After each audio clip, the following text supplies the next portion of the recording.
Hi all, welcome to Techolas. I am Dilsha. I am Missy. So, ഇന്ന് നമ്മളൊരു web development series ആണ് start ചെയ്യാൻ പോകുന്നത്. എന്താണ് ഈ വെബ് ഡെവലപ്മെന്റ്? വെബ് ഡെവലപ്മെന്റ് എന്ന് പറയുന്നത് ഒരു വെബ്സൈറ്റ് അതേപോലെ വെബ് ആപ്ലിക്കേഷൻസ് ക്രിയേറ്റ് ചെയ്യാനും അത് മെയിൻറ്റെയിൻ ചെയ്യാനും അത് ഹോസ്റ്റ് ചെയ്യുന്ന പ്രോസസ്സിനെയാണ് നമ്മൾ വെബ് ഡെവലപ്മെന്റ് എന്ന് പറയുന്നത്.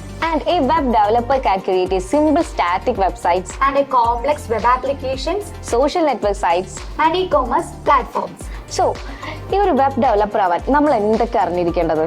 നമ്മൾ ഒരു വെബ് ഡെവലപ്പർ ആവാൻ മെയിൻലി അറിഞ്ഞിരിക്കേണ്ടത് ഫ്രണ്ട് എൻഡും അതേപോലെ തന്നെ ബാക്ക് എൻഡും ആണ്. ഓക്കെ, ഈ ഒരു നോൺ IT ബാക്ക്ഗ്രൗണ്ടിൽ വരുന്ന സ്റ്റുഡൻസിന് ഈ ഫ്രണ്ട് എൻഡ് ബാക്ക് എൻഡ് എന്ന് പറയുമ്പോൾ ഒരു കൺഫ്യൂഷൻ വരും. അപ്പൊ എന്താണ് ഈ ഫ്രണ്ട് എൻഡ്, എന്താണ് ഈ ബാക്ക് എൻഡ്, അതൊക്കെ നമുക്കൊന്ന് ഡിസ്കസ് ചെയ്യാം.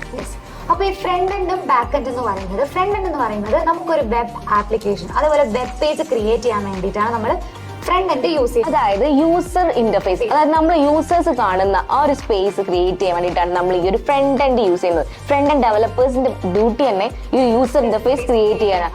അതിന് നമ്മൾ ഒരുപാട് ടൂൾസ് എടുക്കുന്നുണ്ട്. നമ്മൾ മെയിൻലി യൂസ് ചെയ്യുന്ന ടൂൾസ് ആണ് HTML, CSS, Bootstrap, JavaScript, React, Angular. ഇത് വെച്ച് നമുക്കൊരു വെബ് പേജ് ക്രിയേറ്റ് ചെയ്യാൻ പറ്റും. ദെൻ ഇതിന്റെ ഫങ്ഷണാലിറ്റീസ്, അതായത് ഒരു സെർവേഴ്സ് ആയിട്ട് കണക്ട് ചെയ്യാൻ അല്ലെങ്കിൽ അതിന്റെ ഈ ബാക്ക്ഗ്രൗണ്ട് ഫങ്ഷണാലിറ്റീസ് ഒക്കെ ചെയ്യാൻ വേണ്ടിയിട്ട് ഡാറ്റാസിനെ സ്റ്റോർ ചെയ്ത് വെക്കാന് ഇതിനൊക്കെ നമ്മൾ യൂസ് ചെയ്യുന്നതാണ് ഈ ഒരു ബാക്ക് എൻഡ് എന്ന് പറയുന്നത്.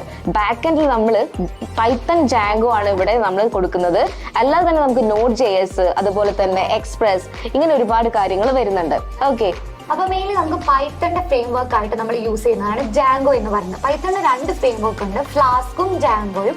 ഫ്ലാസ്ക് നമ്മൾ ഈ സ്മോളർ വെബ് ആപ്ലിക്കേഷൻസും സ്മോളർ പ്രൊജക്ട്സ് ചെയ്യാൻ വേണ്ടിയിട്ടാണ് നമ്മൾ ഈ ഫ്ലാസ്ക് യൂസ് ചെയ്യുന്നത്. നമ്മുടെ ഈ ജാങ്കോ ആണെങ്കിൽ നമുക്ക് സ്മോളർ വെബ് ആപ്ലിക്കേഷൻസും അതുപോലെ തന്നെ കോംപ്ലക്സ് ആയിട്ടുള്ള വെബ് ആപ്ലിക്കേഷൻസ് നമുക്ക് ജാങ്കോ ത്രൂ നമുക്ക് ചെയ്യാൻ പറ്റും. ജാങ്കോയുടെ ഒരു മെയിൻ ഫീച്ചർ എന്ന് പറയുന്നത് ജാങ്കോയ്ക്ക് സ്വന്തമായിട്ട് ഒരു അഡ്മിൻ പാനൽ ഉണ്ട്. സോ നമുക്കത് വേറെ ക്രിയേറ്റ് ചെയ്യേണ്ട ആവശ്യം വരുന്നില്ല. സ്വന്തമായിട്ട് ഒരു അഡ്മിൻ പാനൽ ജാങ്കോ പ്രൊവൈഡ് ചെയ്യുന്നുണ്ട്. സോ ഇതൊക്കെയാണ് mainly front end and back end എന്ന് പറയുന്നത്. സോ ഈ ഫ്രണ്ട് എൻഡിൽ തന്നെ നമ്മളിപ്പോൾ കുറെ ടൂൾസ് പറഞ്ഞു, HTML, CSS, JavaScript, ഇങ്ങനെ ഒരുപാട് ടൂൾസ് നമ്മൾ പറഞ്ഞു. അപ്പൊ എന്താണ് ഈ HTML, എന്താണ് ഈ CSS, എന്താണ് ഈ JavaScript, അതൊക്കെ ജസ്റ്റ് സിമ്പിൾ ആയിട്ട് നമുക്കൊന്ന് പറഞ്ഞുതരാം. ഫസ്റ്റ് നമ്മൾ HTML ആണ് നോക്കുന്നത്. എന്താ HTML എന്ന് പറഞ്ഞിട്ടുണ്ടെങ്കിൽ hyper text markup language. HTML എന്ന് പറയുന്നത് ഇപ്പൊ നമ്മൾ ഫോർ എക്സാമ്പിൾ നമ്മളെ തന്നെ എടുക്കുകയാണെങ്കിൽ നമ്മുടെ ബോഡിക്ക് ഒരു സ്ട്രക്ചർ തരുന്നത് ആരാണ്? ബോൺസ് ആണ്. അതേപോലെ നമ്മുടെ വെബ് പേജിന് ഒരു സ്ട്രക്ചർ കൊടുക്കുന്ന ആളാണ് ഈ HTML എന്ന് പറയുന്നത്. ഈ HTML യൂസ് ചെയ്യുന്നത് to create a structure of a website. അതായത് നമ്മുടെ വെബ്സൈറ്റിൽ നമുക്കൊരു സ്ട്രക്ചർ ക്രിയേറ്റ് ചെയ്യാൻ വേണ്ടിയിട്ടാണ് നമ്മൾ ഈ HTML യൂസ് ചെയ്യുന്നത്. സോ ഇങ്ങനെ ക്രിയേറ്റ് ചെയ്ത സ്ട്രക്ചർ, ജസ്റ്റ് ഒരു സ്ട്രക്ചർ മാത്രം കണ്ടാൽ, ഇപ്പൊ ഒരു വീടിന്റെ പ്ലാൻ മാത്രം കണ്ടാൽ ഒരു ചെയ്താൽ നമുക്കൊരു യൂസേഴ്സിന് എന്താ അട്രാക്റ്റീവ് ആയിരിക്കില്ല. അങ്ങനെ നമുക്ക് അതേപോലെ തന്നെ ഒരു യൂസർ അട്രാക്റ്റീവ് ആക്കാൻ വേണ്ടിയിട്ട് നമ്മൾ CSS കൊടുക്കുന്നത്.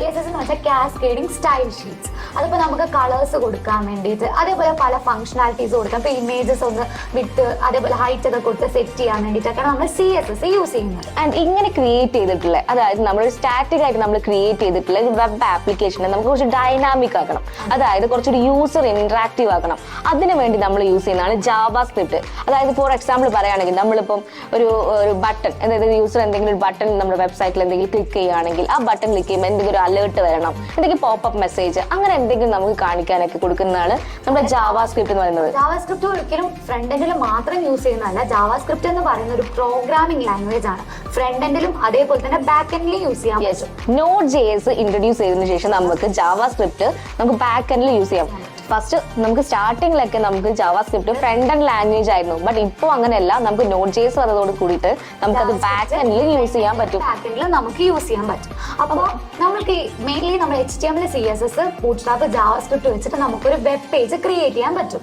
ഇതിന്റെ ബാക്ക് എൻഡിൽ നമ്മളിപ്പോൾ എന്തൊരു കാര്യം ചെയ്യുകയാണെങ്കിൽ അതിന്റെ ബാക്ക് എൻഡിൽ ഒരുപാട് ഫംഗ്ഷനാലിറ്റീസ് ഉണ്ട്. ഇങ്ങനത്തെ കുറെ ഫംഗ്ഷനാലിറ്റീസും കാര്യങ്ങളും ചെയ്യാൻ നമുക്ക് എന്ത് വേണം? ബാക്ക് എൻഡ് വേണം. അതിനാണ് നമ്മൾ ലോഗിൻ ചെയ്യണം, അതേപോലെ തന്നെ രജിസ്റ്റർ ചെയ്യേണ്ടി വരും. ഒരു ലോഗിൻ ചെയ്യണം, നമ്മൾ രജിസ്റ്റർ ചെയ്യണം. അപ്പൊ ആ രജിസ്റ്റർ ചെയ്ത ഡാറ്റാസിനെ സ്റ്റോർ ചെയ്ത് വെക്കാനും അതേപോലെ തന്നെ നമ്മൾ കൊടുക്കുന്ന ഡാറ്റാസിനെ സ്റ്റോർ ചെയ്ത് വെക്കാൻ വേണ്ടിയിട്ട് നമുക്കൊരു ഡാറ്റാബേസ് വേണം. അതെ, അതായത് പ്രൊവൈഡ് ചെയ്യുന്നത് ബാക്ക് എൻഡ് ആണ് മാനേജ് ചെയ്യുന്നത് ഡാറ്റാബേസിനെ, അതുപോലെ ലോജിക്കൽ ഫംഗ്ഷൻസും കാര്യങ്ങളും ഇതൊക്കെ പ്രൊവൈഡ് ചെയ്യുന്നത് ഈ ബാക്ക് എൻഡ് ത്രൂ ആണ്. അപ്പൊ ബാക്ക് എൻഡിൽ നമ്മൾ പൈത്തൺ ജാങ്കോ ആണ്. പൈത്തൺ എന്ന് പറയുന്നത് ഒരു പ്രോഗ്രാമിംഗ് ലാംഗ്വേജ് ആണ്. അതിന്റെ ഫ്രെയിം വർക്ക് ആയിട്ട് വരുന്നതാണ് ഈ ജാങ്കോ എന്ന് പറയുന്നത്. സോ നമുക്ക് ഫ്രണ്ട് എൻഡും ബാക്ക് എൻഡും പഠിച്ചുകൊണ്ട് നമുക്കൊരു ഫുൾ സ്റ്റാക്ക് ഡെവലപ്പർ ആവാൻ സാധിക്കും. വേണമെങ്കിൽ നമുക്ക് 3 ഫീൽഡായിട്ട് തിരഞ്ഞെടുക്കാം. ഫ്രണ്ട് എൻഡ് ഡെവലപ്പർ ആയിട്ട് കൊടുക്കാം, ബാക്ക് എൻഡ് ഡെവലപ്പർ ആയിട്ട് എടുക്കാം, അല്ലെങ്കിൽ കോമ്പിനേഷൻ ചെയ്ത് നമുക്ക് ഫുൾ സ്റ്റാക്ക് ഡെവലപ്പർ ആയിട്ട് എടുക്കാം. സോ ഇപ്പൊ വെബ് ഡെവലപ്മെന്റിന്റെ ചെറിയൊരു ഐഡിയ കിട്ടി കാണും. ഇനി നമ്മൾ അങ്ങോട്ടേക്ക് എന്താണ് HTML, അതേപോലെ എന്താണ് CSS, ജാവാസ്ക്രിപ്റ്റ്, ബൂട്ട്സ്ട്രാപ്പ് എന്നതിന്റെ ട്യൂട്ടോറിയൽ സീരീസ് ആണ് നമ്മൾ സ്റ്റാർട്ട് ചെയ്യുന്നത്. ബേസ് ടു അഡ്വാൻസ് ലെവൽ ആയിരിക്കും നമ്മുടെ ട്യൂട്ടോറിയൽസ്. സോ അതുകൊണ്ട് തന്നെ ഒരു നോൺ IT ബാക്ക്ഗ്രൗണ്ടിൽ വരുന്ന സ്റ്റുഡൻസിന് പോലും ഈ ഒരു ട്യൂട്ടോറിയൽ കാരണം ഈ ഒരു വെബ് ഡെവലപ്മെന്റ് ഈസി ആയിട്ട് പഠിക്കാൻ സാധിക്കും. So stay tuned.